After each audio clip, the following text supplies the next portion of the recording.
However, since the Bank of England took control, the British pound has rarely been stable. Now let's take a look at the role of the Rothschild family, the family said to be the wealthiest in the world.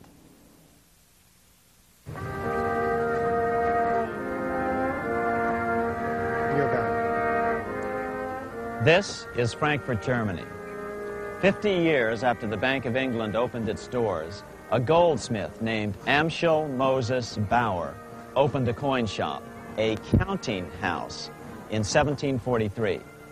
And over the door he placed a sign depicting a Roman eagle on a red shield.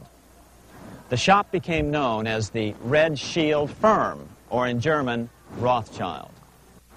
When his son, Amschel Meyer Bauer, inherited the business, he decided to change his name to Rothschild. Amschel soon learned that loaning money to governments and kings was more profitable than loaning to private individuals. Not only were the loans bigger, but they were secured by the nation's taxes. Mayer Rothschild had 5 sons. He trained them all in the skills of money creation, then sent them out to the major capitals of Europe to open branch offices of the family banking business. His first son, Amschel Meyer, stayed in Frankfurt to mind the hometown bank. His second son, Solomon, was sent to Vienna. His third son, Nathan, was clearly the most clever. He was sent to London at age 21 in 1798, 100 years after the founding of the Bank of England. His fourth son, Karl, went to Naples, and his fifth son, Jacob, went to Paris. In 1785, Mayer Amschel moved his entire family to this larger house, a 5-story dwelling he shared with the Schiff family. This house was known as the Green Shield. The Rothschilds and the Schiffs would play a central role in the rest of European financial history and in that of the United States. The Rothschilds broke into dealings with European royalty here at Wilhelmshof, the palace of the wealthiest man in Germany. In fact, the wealthiest monarch in all Europe, Prince William of Hesse-Kassel. At first, the Rothschilds were only helping William speculate in precious coins. But when Napoleon chased Prince William into exile, he sent 550,000 pounds, a gigantic sum at that time, to Nathan Rothschild in London with instructions for him to buy consols, British government bonds, also called government stock. But Rothschild used the money for his own purposes. With Napoleon on the loose, the opportunities of wartime investments were nearly limitless. William returned here sometime prior to the Battle of Waterloo in 1815. He summoned Rothschild and demanded his money back.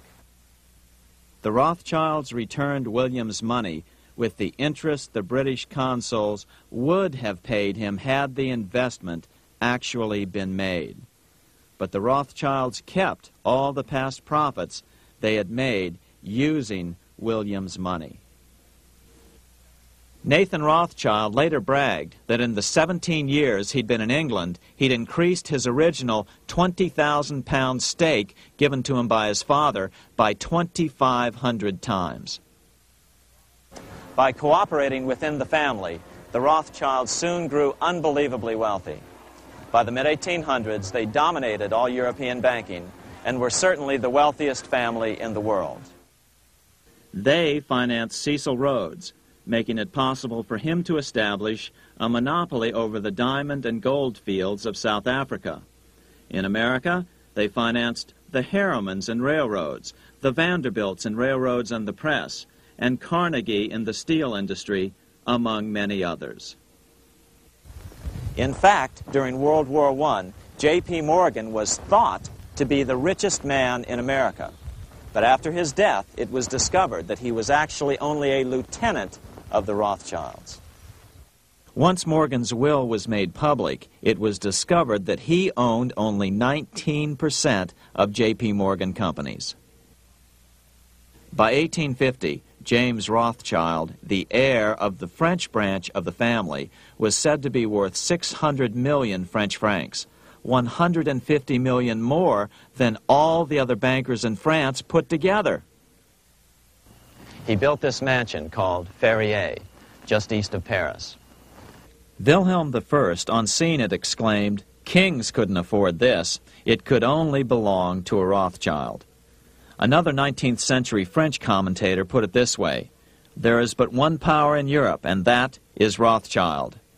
There is no evidence that their predominant standing in European or world finance has changed.